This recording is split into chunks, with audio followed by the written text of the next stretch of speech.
Welcome everyone. Happy Thanksgiving week. This is Lauren and I'm going to work with you today on some reading. So with that said, let's just go ahead and jump right in.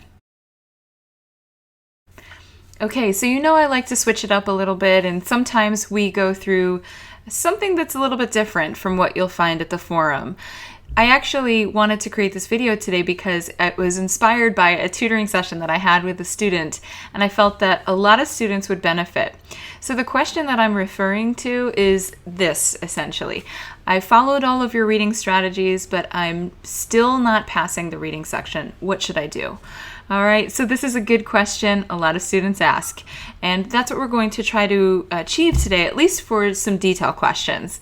All right, we're not going to be going over every question type, and we're certainly not going to be going into all of the depth in all of the strategies, but we're going to be looking at some of the reasons why students feel that they're following the strategies 100%, but there are actually certain things that students are missing or not following 100%. So let's go ahead and get started. Okay, so as mentioned, I'm going to be going through some detail questions with you, starting with this question here. The question asks, according to paragraph 4, which of the following must both sneaker and satellite males do in order to breed successfully? Okay, we have no context, of course. We haven't seen the title, which is bluegill breeding. We haven't looked through the first topic sentences of each paragraph, so we're going to be going into this a little bit cold, but if you know our strategies, you're going to be able to know exactly what the first step is to do, which is to read and understand the question, right? So to understand this question, what we're going to do is just paraphrase it a little bit. This is really going to help me get a strong comprehension. Okay, so basically it's asking what should both of these two types of fish, which you maybe don't know from just reading this, they're fish though, what should these two types of males do in order to be successful in their mating and their breeding to create future baby eggs, right? So what we're going to do is look directly at the paragraph. I have that here for you. All right, and the next thing you're going to do is take the keywords from this question, which I think sneaker, satellite, breed, success, right? Those are the kind of words we're looking for. When I look to my passage, I don't see the word sneaker for quite a while, right? I'm skimming very quickly. I don't see satellites, or I see satellites, but not sneakers. Finally, I do see it in the final section, right? About the 6th line from the bottom, right? It says sneakers are less subtle. They simply dart into a nest when spawning is in progress, squirt a jet of sperm, and then depart. Okay, so this again is just specific to the sneakers. It doesn't talk about the satellites. And remember, we're looking for a question that talks about both. So then we see as with the satellites. Now this phrase is good because it shows us both, right? We're talking about not just sneakers, but also satellites. As with satellites, their success, keyword, depends on avoiding detection by the resident male.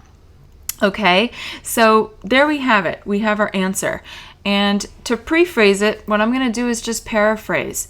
I see that basically what this is trying to say is that they need to avoid being detected, right? Or basically they don't want to be seen by the resident male, right? Neither of these two will succeed if they are seen by the resident male. I think we can infer that, right?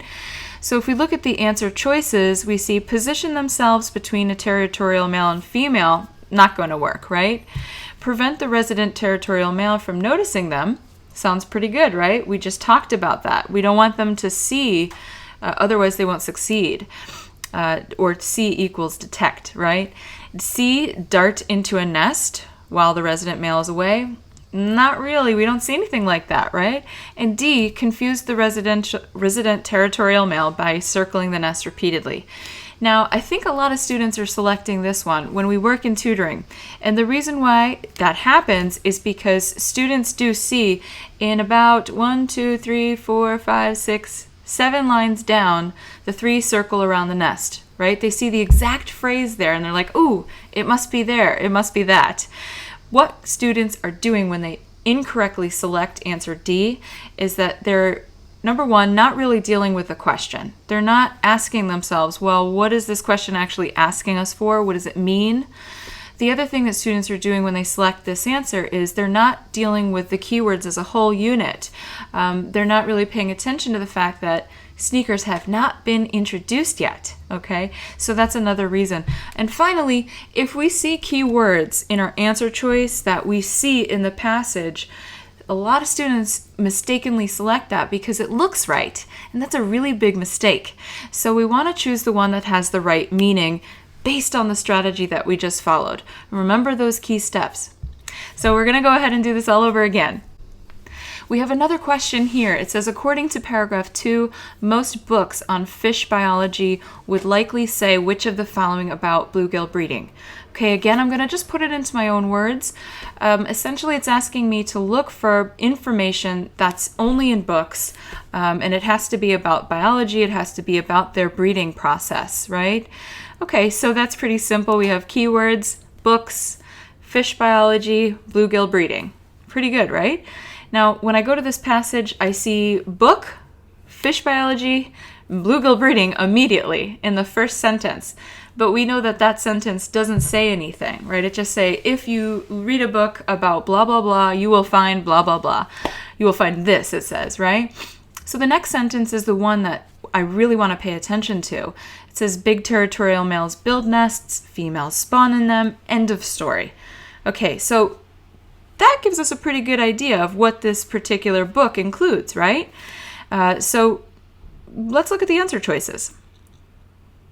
Okay, so A, bluegill breeding is studied primarily in Canada's Lake Oppinicon. Well, we see that in the passage, but not in the sentence we read. B, bluegill breeding includes a wide variety of tactics and strategies. Okay, so that one, not really, right? We don't really learn about the strategies and tactics of the breeding. C, breeding habits of Canadian bluegill are unique. Again, it's a little too specific. We don't learn about Canada. And D, all bluegill spawning takes place in nests prepared by large territorial males. So what I kind of skipped through before we went to D was that in my head, I understood that what the sentence meant was that the males, these specific types, will build the nests, and it's the female's job to spawn in them, which means lay the eggs in them, right? And if we don't know the meaning of that word, it might be tricky, but it's pretty easy to decode if we understand that this is a passage about the breeding of fish, okay? And so what I want to say is that I really cut through the strategy in this question pretty fast and pretty easy. And so you might be saying, well, that's too easy. I would have gotten this one correct also. But I promise you, if you're doubtful and you're working on your own, I would say probably 95% of the students I see in tutoring actually select one of the other options. And the reason why is because this paragraph includes a lot of information about Canada, right, in Lake Oppinicon and these specific places. So students see that and they want to choose maybe A or even C, right? Sometimes you see a student who chooses B, but I think it's more common to see A, C. So just remember that this is asking you. We framed our question initially by reminding ourselves we're looking for the detail that's only in the book. We're not looking for information just blindly in the paragraph. It specifically tells us in the book. So if we continue reading beyond that point where it says end of story, but a look in Lake Oppinicon, we're sort of breaking our rule, right? We're going to be looking beyond the book and in reality, in a real lake, which is not what we need to do for this question, okay? So I hope that was helpful. Let's do it one more time and look at another question. Okay, so for this final question we'll look at, it says, according to paragraph 5, one reason why sneakers and satellites become sexually mature at an early age is that they blank, right? So we're looking for a detail, what to fill in that sentence with. The question is basically asking, why do these two types of fish, sneakers and satellites, mature early? All right, mature early sexually, meaning they're able to have babies pretty early, right? We want to know why. So we have our keywords, sneaker, satellite. We need sexually mature early, right? We need to know all of those details. So when I start reading the passage, right, what I'm going to do is find those keywords. I see sneakers, satellites, that's the first sentence. I see growing large, okay? So I know growth and maturity, they come together. But is that enough? I need to keep going. Moving on, it says something about fighting for territory, devoting none of their resources to parental care. They don't have to do any of these things. Okay, so which enables them to become sexually mature at an early age. So there specifically, that has our keywords. So our answer basically is all in that section, right? Because we know it says which enables them to become sexually mature. That means that everything that comes before it is the reason why, right? So what I want to say here is that we want to prephrase our answer, which says basically what the sentence says, right? Because they don't have to grow large, because they don't have to fight for territory, they will then be able to mature earlier, right? Sexually. They don't have to invest their energy chasing away predators. They don't have to do other things like growing very large. They can just go straight into the breeding process, right? So one thing that I want to talk about here is that a lot of students, when they go through this question, they mistakenly choose the question or the answer choice that looks correct, right? And the one that looks correct, I think a lot of students see the devote most of their energy, resources to growth. Right? It does say those words, but it's the opposite, right? So a lot of students, I think, are misled by that. But if we look at B, it says live for only a few years. Again, we can toss that out very easily. It doesn't say anything like that here. C, build up their muscles later in life. Not so much. It doesn't really say that here.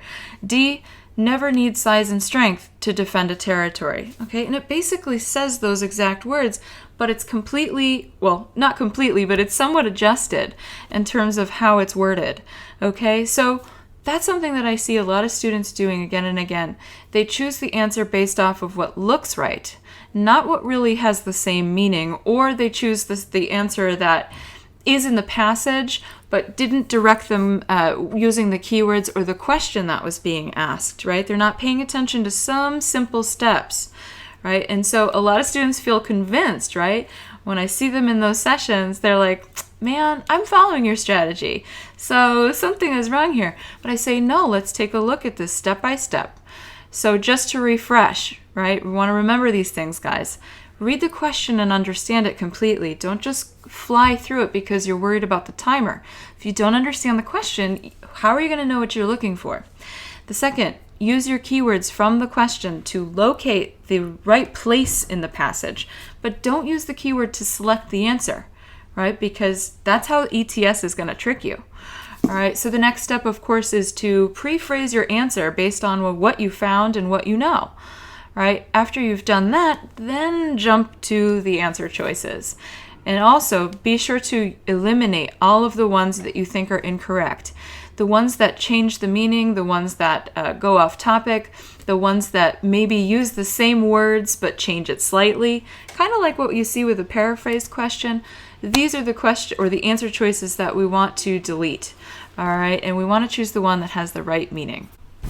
So I hope this video is very helpful for you today. We went through some of the reading strategies, specifically detail, and we focused on why a lot of mistakes are being made in those areas. So I hope it was helpful. Happy Thanksgiving. Again, if you want to work and submit your work to this particular video series for next week, go ahead and submit your work on our forum. It will be linked below. And if you like this video, click like, the thumbs up down below, and subscribe. We really want to see you subscribing to the channel and taking part in this great opportunity. All right, so we'll see you next week. Happy Thanksgiving.